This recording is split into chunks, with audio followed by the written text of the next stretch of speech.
Everyone, I am your educator चंचल। आज हम cell wall के बारे में पढ़ेंगे, जिसे कोशिका भित्ति भी कहते हैं। बहुत ही इंपॉर्टेंट टॉपिक है, यहाँ से डायरेक्ट क्वेश्चन पूछे जाते हैं। लास्ट ईयर स्कूल लेक्चरर के एग्जाम में यहाँ से प्रश्न पूछा गया था। तो चलिए आज के लेक्चर की शुरुआत करते हैं। तो सबसे पहले थोड़ा सा बेसिक समझ लेते हैं। जब प्लाज्मा मेम्ब्रेन हमने पढ़ी थी तब भी ये चीज देखा था। देखिए, अगर हम यहाँ पर सेल की बात करते हैं, कोशिका की बात करते हैं, तो ये जो इसका बाहरी आवरण होता है, इसकी जो आउटर बाउंड्री होती है, वो दो तरह से हो सकती है। या तो वहां पर प्लाज्मा मेम्ब्रेन प्रेजेंट हो, यानी प्लाज्मा झिल्ली पाई जाएगी, या फिर वहां पर सेल वॉल पाई जाएगी, कोशिका भित्ति उपस्थित होगी। ठीक है, अब बात करते हैं कि किसमें प्लाज्मा मेम्ब्रेन होगी और किसमें सेल वॉल होगी। डायरेक्ट यहां से पूछे जाते हैं। ठीक है, स्टार मार्क करके लिखिएगा। सबसे पहले बात करते हैं कि किन में कोशिका भित्ति या सेल वॉल प्रेजेंट होती है। तो प्लांट्स में पाई जाती है, जिन्हें पादप कहते हैं। बैक्टीरिया यानी जीवाणु, एल्गी में होती है, यानी जो शैवाल होते हैं उनमें होती है, और उसके अलावा फंजाई जो कवक होते हैं उनमें हमें देखने को मिलती है। तो प्लांट में, बैक्टीरिया में, एल्गी और फंजाई में कोशिका का जो बाहरी आवरण है, सेल की जो आउटर बाउंड्री है, वो कौन बनाएगी? सेल वॉल बनाएगी। तो इस तरीके से ये जो आउटर बाउंड्री है वो सेल वॉल है, और इसके अंदर की तरफ हमें यहाँ पर प्लाज्मा मेम्ब्रेन देखने को मिलती है। क्लियर है? वहीं अगर हम बात करते हैं कि सेल वॉल किस में अनुपस्थित होती है, अब्सेंट होती है, यहां से भी प्रश्न आते हैं। तो जो एनिमल्स हैं, जीवाणु कोशिका है, उसके अलावा जो प्रोटोजोआ है, उनमें सेल वॉल नहीं पाई जाती। यानी यहाँ पर जो सेल की आउटर बाउंड्री है, बाहरी आवरण है, वो कौन बनाएगा? प्लाज्मा मेम्ब्रेन बनाएगी। ये दोनों चीजें क्लियर हैं? तो सबसे पहली चीज तो सेल वॉल के बारे में, इन दोनों के अलावा और क्या ध्यान रखना है कि ये कहां पर होती है? प्लाज्मा मेम्ब्रेन से बाहर की तरफ देखने को मिलती है। ठीक है, कहां पर होगी? प्लाज्मा मेम्ब्रेन से बाहर की तरफ होती है। उसके अलावा दूसरी चीज इसमें क्या ध्यान रखनी है? ये रिजिड लेयर होती है। ठीक है, कैसी होती है? रिजिड लेयर होती है, दृढ़ संरचना इसकी होती है, दृढ़ परत ये बनाती है। तो इस वजह से ये क्या करेगी? सेल को शेप प्रोवाइड करवाएगी, संरचना बनाएगी। जाहिर सी बात है, अगर कोई भी आउटर बाउंड्री बनाएगी तो ये जिस आकार की होगी उसी आकार की सेल होगी। तो ये क्या करेगा? सेल को शेप प्रोवाइड करवाती है। सेल वॉल रिजिड लेयर ये होती है। ठीक है, उसके अलावा आपको एक चीज और ध्यान रखनी है कि ये कैसी होती है? डेड नेचर की होती है, मृत कोशिका भित्ति हमें देखने को मिलती है। क्लियर? सो अब बात कर लेते हैं सेल वॉल की लेयर्स की। देखिए, कोशिका भित्ति जो है, सेल वॉल जो है, वो कुछ लेयर्स से मिलकर बनी होती है, कुछ परतों से मिलकर बनी हुई होती है। बेसिकली 3 परतें होती हैं। कौन कौन सी? इनके नाम आपको ध्यान रखने हैं। सबसे पहले यानी सबसे आउटर लेयर या बाहरी परत जो होती है, वो होती है हमारी मिडल लैमेला। ठीक है, जिसे ऑल्सो हम मध्य पटलिका भी कहते हैं। उसके अंदर की तरफ होती है प्राइमरी वॉल, जिसे हम प्राथमिक भित्ति कहते हैं। और सबसे अंदर की तरफ हमें देखने को मिलती है सेकेंडरी वॉल, जिसे हम द्वितीयक भित्ति कहते हैं। ठीक है, तो ये 3 परतें होती हैं, 3 लेयर्स होती हैं, जिससे मिलकर सेल वॉल बनी होती है। आप यहाँ पे डायग्राम में देखिए, सबसे आउटर लेयर जो होती है वो होती है हमारी मिडल लैमेला, ब्लू कलर में आपको दिख रहा है। उसके अंदर की तरफ ये रेड कलर में आपको दिख रही है, ये प्राइमरी वॉल है। और सेकेंडरी वॉल अगेन जो है 3 परतों में विभाजित होती है, 3 लेयर्स इसमें हमें देखने को मिलती है। अब 1 बाय 1 करके हम लिखते हैं। अच्छे से ध्यान दीजिएगा, क्वेश्चंस जो है वो यहीं से डायरेक्ट बने थे। सबसे पहले बात कर लेते हैं यहाँ पर आउटर लेयर की, जो कि कौन सी है? Middle lamella.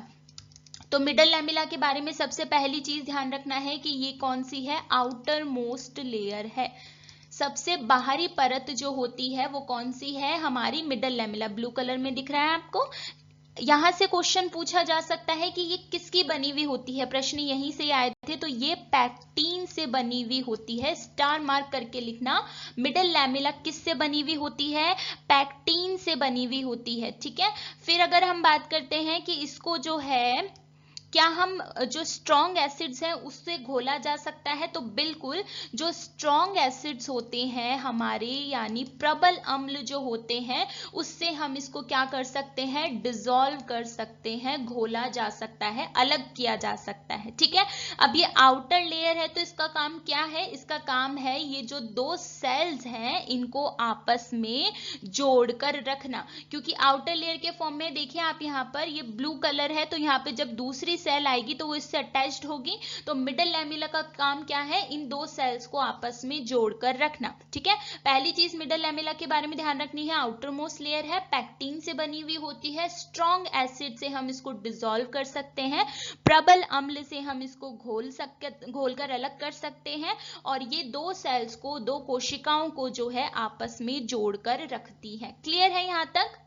सेकेंड हम बात करते हैं हमारी प्राइमरी वॉल की, ठीक है, जिसे प्राथमिक भित्ति कहते हैं। तो प्राइमरी वॉल के बारे में पहली चीज तो ध्यान रखनी है कि जो हमारी मिडल लैमेला होती है इसके दोनों तरफ होती है। जैसे मान लीजिए ये मेरी मिडल लैमेला है, यहाँ पर एक सेल है, यहाँ पर ये दूसरी सेल है, ठीक है। तो इस मिडल लैमेला के दोनों तरफ प्राइमरी वॉल होगी, यहाँ पर भी प्रेजेंट होती है और यहाँ पर भी प्रेजेंट होती है, तो दोनों तरफ पाई जाती है, याद रहेगा। दूसरा इसका नेचर क्या होता है कि ये एक तो थिन होती है, पतली होती है, ठीक है, और कैसी होती है, इलास्टिक नेचर की होती है, लचीली होती है। कैसी होती है, इलास्टिक नेचर की, लचीली होती है। और कब ये बनकर आती है, जब ग्रोथ होती है सेल की, तब हमें देखने को मिलती है। ठीक है, प्राइमरी वॉल के बारे में सिर्फ इतनी चीज ध्यान रखनी है। नेक्स्ट यहां पर हम बात करते हैं अंदर की तरफ, सबसे जाएं हम सेंटर की तरफ, तो वहां पर सेकेंडरी वॉल बनकर आती है। अगेन सेकेंडरी वॉल या द्वितीयक भित्ति जो होती है वो भी 3 परतों की होती है, जिसे हम S1, S2 और S3 से दिखाते हैं। डायग्राम में अभी देखा था आपने। तो सेकेंडरी वॉल जो होती है ये कब बनकर आएगी, जब प्राइमरी वॉल जो है उसका डिपोजिशन हो जाएगा, उसका निक्षेपण हो जाएगा, उसके बाद में बनकर आती है सेकेंडरी वॉल। ऑल्सो ये कैसी होती है, ये थोड़ी थिक होती है। जैसे प्राइमरी वॉल तो थिन होती है, ये थिक होती है, और थिक होगी भी क्योंकि इसमें ऑलरेडी 3 लेयर्स प्रेजेंट है, तो ये थोड़ी थिक होती है और कई लेयर्स से तो बनी हुई है ही। ठीक है, और इसका काम क्या होगा, इसका काम होगा मैकेनिकल स्ट्रेंथ प्रोवाइड करना। क्या करेगी, मैकेनिकल स्ट्रेंथ प्रोवाइड करवाएगी, यांत्रिक शक्ति जो है वो ये प्रोवाइड करवाती है सेल वॉल को। क्लियर है ये तीनों चीजें? अब बात कर लेते हैं कि भाई प्लांट्स में जो सेल वॉल होती है वो किससे मिलकर बनी हुई होती है। प्रश्न यहां से पूछे जाते हैं, तो स्टार मार्क करके लिखना इसको। एक तो ये बनी हुई होती है सेल्यूलोज से। सेल्यूलोज क्या है, एक कार्बोहाइड्रेट है। क्या है ये, कार्बोहाइड्रेट है। ठीक है, उसके अलावा ये हेमीसेल्यूलोज से बनी हुई होती है। हेमीसेल्यूलोज भी जो है एक कार्बोहाइड्रेट ही है। और दूसरा ये पैक्टीन से बनी हुई होती है। किससे बनी हुई होती है, पैक्टीन से बनी हुई होती है। तो ये 3 नाम आपको ध्यान रखने हैं। प्लांट सेल वॉल अगर पूछा जाएगा तो वो किससे मिलकर बनी होगी, सेल्यूलोज से, हेमीसेल्यूलोज से और पैक्टीन से मिलकर बनी हुई होती है। क्लियर है?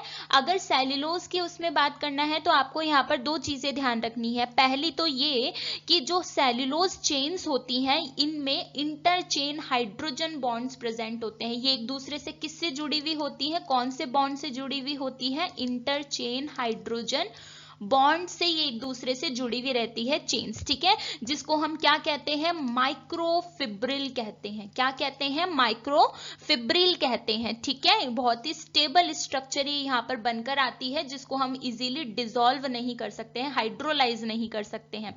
अब कौन सा एंजाइम होता है जो कि इस सेल्यूलोज लेयर को जो है लूज करता है, यहां से प्रश्न पूछा जा सकता है, तो आपको ध्यान रखना है वो नाम क्या है, सेल्यूलेजिस। कौन सा एंजाइम है, सेल्यूलेजिस एंजाइम है। क्लियर रहेगा?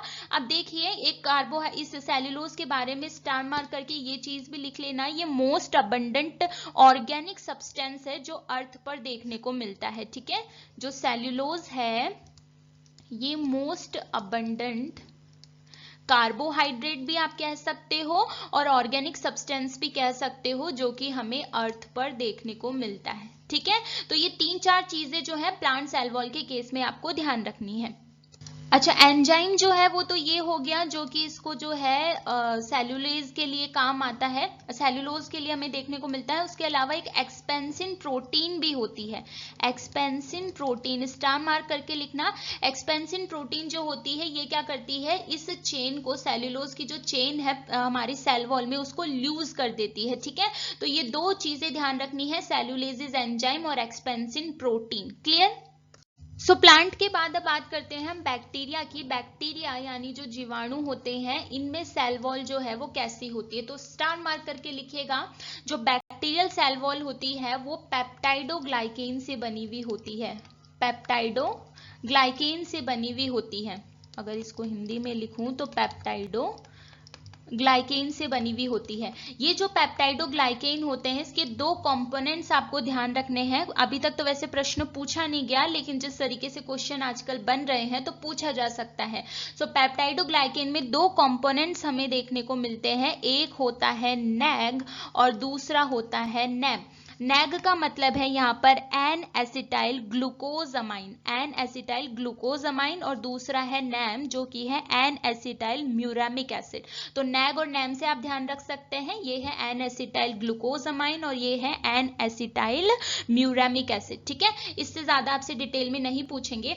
अब देखिए बैक्टीरिया के केस में क्या होता है, ग्राम स्टेन जो होता है उसके बेसिस पर हम देखते हैं कि जो सेल वॉल है वो हमें बैक्टीरिया में दो तरह से देखने को मिलती है। यानी हम सेल वॉल ने ग्राम स्टेन पे किस तरीके से रिएक्ट किया है, इसके बेस पर हम बैक्टीरिया को दो तरह से डिवाइड कर सकते हैं। कौन कौन से?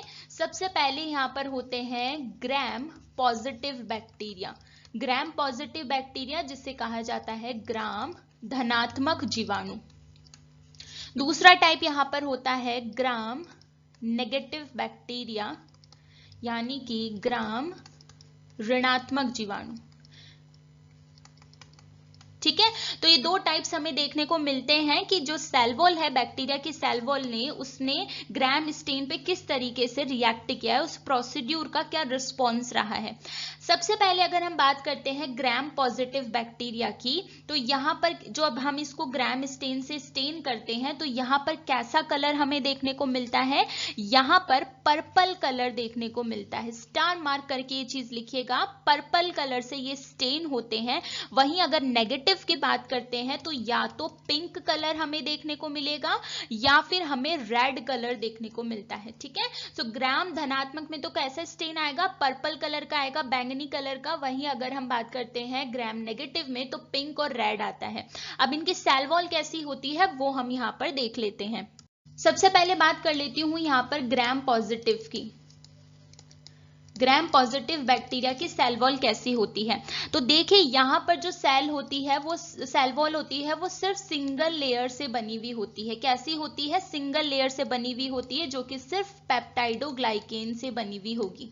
ठीक है, यानी हम मान के चलते हैं, इसको डायग्राम के बेस पर अगर मैं समझाऊं तो आप ऐसे समझिए कि ये जो है मेरी यहाँ पर प्लाज्मा मेम्ब्रेन है। ठीक है, प्लाज्मा मेम्ब्रेन के बाहर की तरफ ही होती है सेल वॉल, तो ये क्या है, हमारी प्लाज्मा मेम्ब्रेन है। इस प्लाज्मा मेम्ब्रेन से बाहर की तरफ यहाँ पर ये है हमारी पेप्टाइडोग्लाइकेन। क्या है, पेप्टाइडोग्लाइकेन। पॉजिटिव के केस में बता रही हूं, ठीक है, जिसके बीच में जो है ये यहाँ पर पेरीप्लाज्मिक स्पेस प्रेजेंट होता है। ठीक है, वहीं अगर मैं बात करती हूँ ग्राम नेगेटिव बैक्टीरिया की, ग्राम नेगेटिव यानी ऋणात्मक वालों की, तो यहां पर क्या होता है, हमें डबल लेयर देखने को मिलती है। यानी सिंगल लेयर ना होकर ये कैसे होती है, डबल लेयर के फॉर्म में यहाँ पर सेल वॉल होती है। अब वो कैसे होगी, तो ये जो है ये तो हमारी प्लाज्मा मेम्ब्रेन है। ठीक है, हमारी जो प्लाज्मा झिल्ली है वो है, उससे बाहर की तरफ जो है एक हमें यहाँ पर मान लीजिए ये इस तरीके से हमारी पेप्टाइडोग्लाइकेन है ना,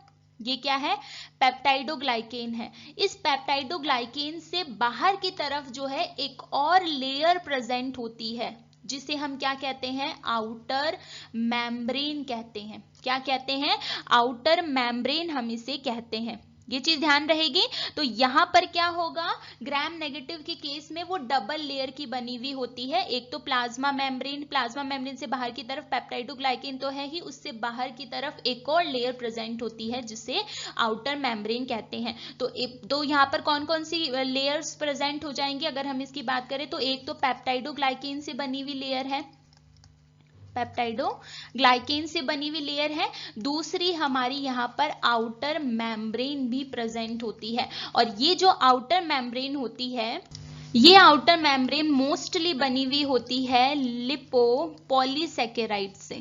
किससे बनी हुई होती है, लिपोपॉलीसैकेराइड से बनी हुई होती है। तो ये चीजें ध्यान रहे। अगर हम ग्राम पॉजिटिव की बात करेंगे तो उसमें सिर्फ सिंगल लेयर होती है सेल वॉल की, प्लाज्मा मेम्ब्रेन से बाहर की तरफ पेप्टाइडोग्लाइकेन के फॉर्म में होती है।